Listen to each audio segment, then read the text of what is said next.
കിരൺ കിരൺ ദേ നോക്കേ, അപ്പച്ചയും ചെറിയമ്മേ. ദേ കിരണും ദുർഗയല്ലേ അത്? അതെല്ലോ.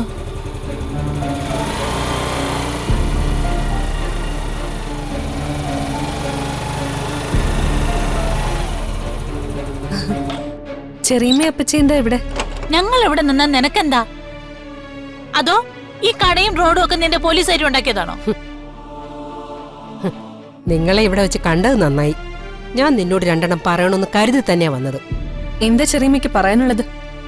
എന്റെ മോളൊരു അമ്മയാവാൻ പോവാ. ഈ സമയത്ത് അവളുടെ സ്വസ്ഥത കളയാൻ നീയോനും അവിടെ ഉണ്ടാവാൻ പാടില്ല.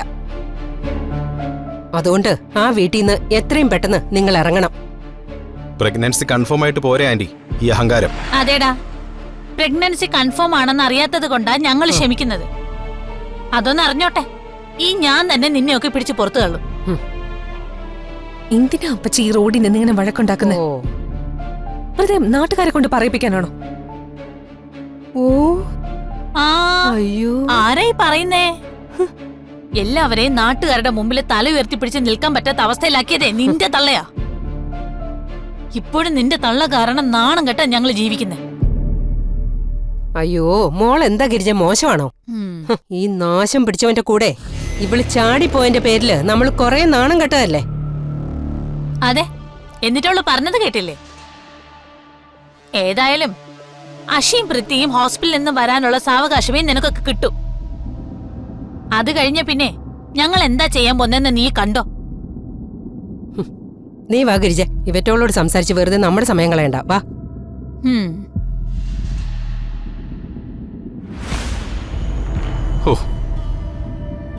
ഇനി ഇവരെ എങ്ങനെ സഹിക്കും? അഷിത പ്രഗ്നന്റ് എങ്ങാനും ആണെങ്കിൽ രണ്ടുപേരും നിലത്തൊന്നും ആയിരിക്കില്ല.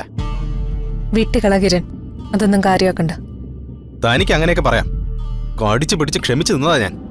സത്യം പറയാലോ, ഇവരുടെ അഹങ്കാരം തീർക്കാനെങ്കിലും ആ പൃഥ്വിയെ പിടിച്ച് അകത്തിട്ടാലോ എന്നാ ഞാൻ ഓർക്കുന്നത്.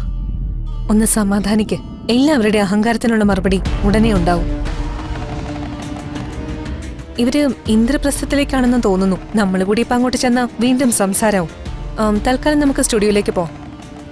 ശരി, താൻ കേറ്.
പുതിയ തലമുറയിലെ ഇന്ദ്രപ്രസ്ഥത്തിന്റെ അവകാശിയാ നിന്റെ വയറ്റില്.